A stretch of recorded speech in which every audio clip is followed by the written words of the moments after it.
Assalamualaikum warahmatullahi wabarakatuh.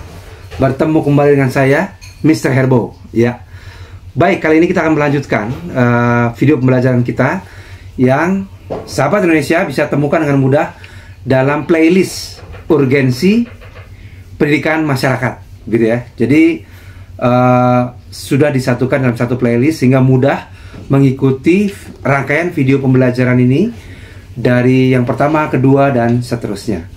Baik, kita lanjutkan. Kita sudah mengupas 4 degradasi kodrat sebelumnya, yaitu degradasi kodrat atau fitrah beragama, fitrah belajar, degradasi kodrat atau fitrah bakat, dan juga degradasi kodrat atau fitrah perkembangan. Kali ini kita akan lanjutkan ke yang kelima, yaitu degradasi kodrat ataupun fitrah seksualitas, ya. Fitrah seksualitas adalah bekal ataupun benih bagi laki-laki dan perempuan untuk tumbuh berkembang sesuai dengan fitrahnya. Fitrahnya sebagai laki-laki maupun fitrahnya sebagai perempuan. Kan begitu ya. Laki-laki nanti tujuannya adalah menumbuh kembangkan fitrah keayahan, kebapaan, ya, calon bapak, calon pemimpin keluarga, ya, calon imam di keluarganya, ya. Maka laki-laki berbeda dengan perempuan, kan begitu ya. Sedangkan perempuan fitrahnya tumbuh dan berkembang untuk menjadi bunda, menjadi ibu, gitu ya. Jadi kalau laki-laki dan perempuan inilah menumbuh kembangkan fitrah keayah bundaan, ya.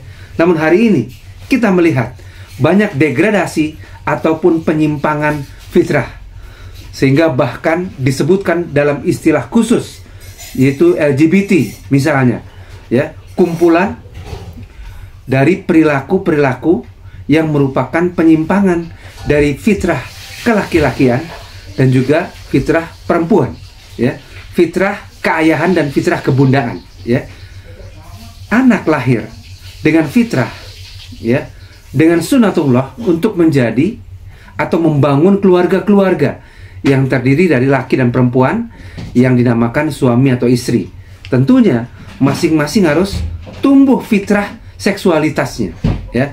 Laki-laki sejati, perempuan sejati yang selama masa ini mereka menjaga tumbuh kembang fitrah seksualitasnya dengan baik, dijaga dari noda-noda, dijaga dari pergaulan yang tidak semestinya, dijaga dari aktivitas seksual yang tidak semestinya, dan lain-lain, sehingga suci dan bersih, kemudian menjadi suami istri atau calon ayah bunda bagi generasi selanjutnya. Nah, inilah social scientist perlu berkiprah, membersamai, menemani, mengedukasi tumbuhnya fitrah-fitrah ini. Yang keenam adalah kodrat atau fitrah alam atau keunggulan lokal dan keanekaragaman hayati, ya, khususnya di Indonesia yang telah Allah Subhanahu wa taala karuniai alam yang luar biasa. Jadi bagaimana proses pendidikan, ya, pendidikan masyarakat, pendidikan formal, informal, ini membersamai tumbuh kembang anak untuk mencintai, ya, kearifan lokalnya, keunggulan lokalnya, ya, potensi-potensi lokalnya. Karena siapa lagi yang akan mengembangkan, ya, yang mengeksplorasi, kemudian memanfaatkan sebesar-besarnya untuk kepentingan masyarakat, potensi lokal yang ada di daerah, kalau bukan warga lokalnya, kalau bukan generasi muda lokalnya, ya. Maka ya, inilah pekerjaan rumah kita bersama. Bagaimana social scientist menemani, membersamai, mengedukasi anak, ya, generasi penerus untuk mencintai, mengenal, ya, potensi lokalnya dan memberikan ilmu, wawasan, keterampilan yang relevan untuk dapat menumbuh kembangkannya demi maslahat bersama, gitu kira-kira. Selanjutnya, yang ketujuh adalah kodrat atau fitrah kearifan dan realitas masyarakat, ya. Ini bagaimana kita ya, social scientist menemani keluarga, ya, membersamai proses pendidikan baik formal maupun informal, agar generasi penerus ini, ya, sekali lagi, peka terhadap ragam masalah sosial di sekitarnya, gitu ya.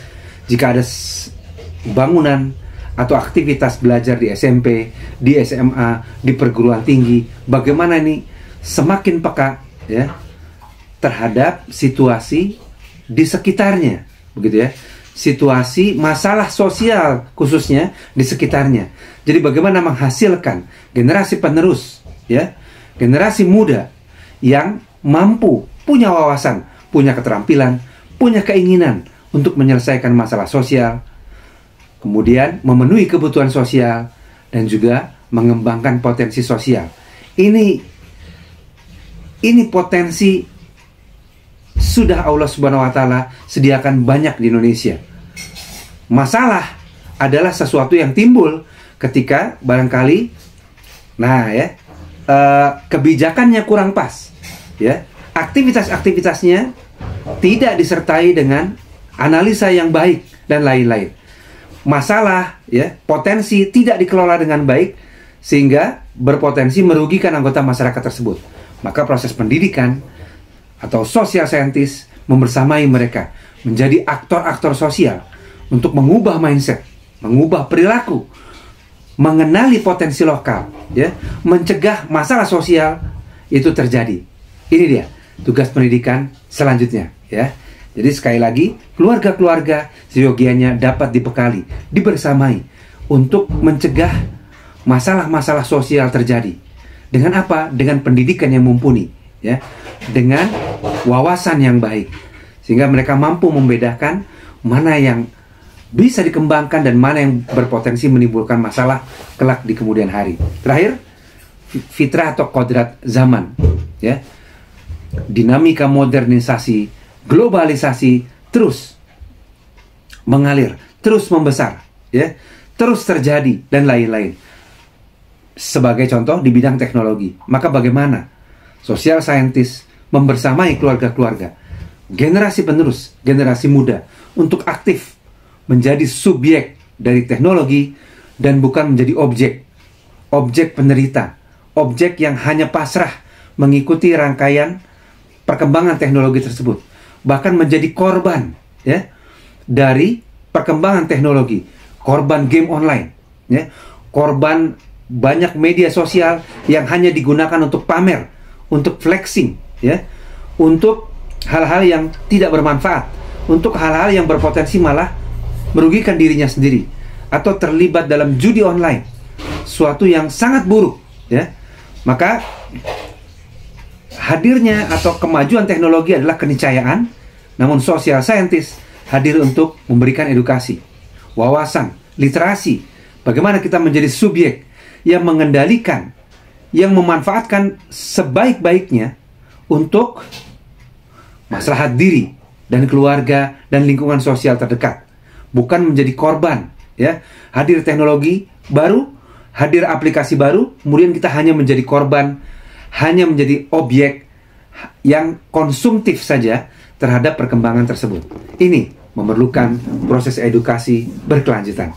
Demikian rangkaian kelima atau terakhir dari paket playlist urgensi pendidikan masyarakat yang sahabat Indonesia semua bisa renungi dan bisa mulai berbuat sesuatu untuk menjadi bagian aktif, berperan aktif, atau dengan kata lain aktif citizen, gitu ya, warga negara yang aktif untuk, ya, mengenali dan kemudian mencoba memecahkan masalah sosial, kemudian memenuhi kebutuhan-kebutuhan sosial dan mengembangkan potensi sosial yang ada. Karena potensi itu ada di sana, hanya perlu dibersamai untuk tumbuh kembang maksimalnya. Demikian, terima kasih. Wassalamualaikum warahmatullahi wabarakatuh.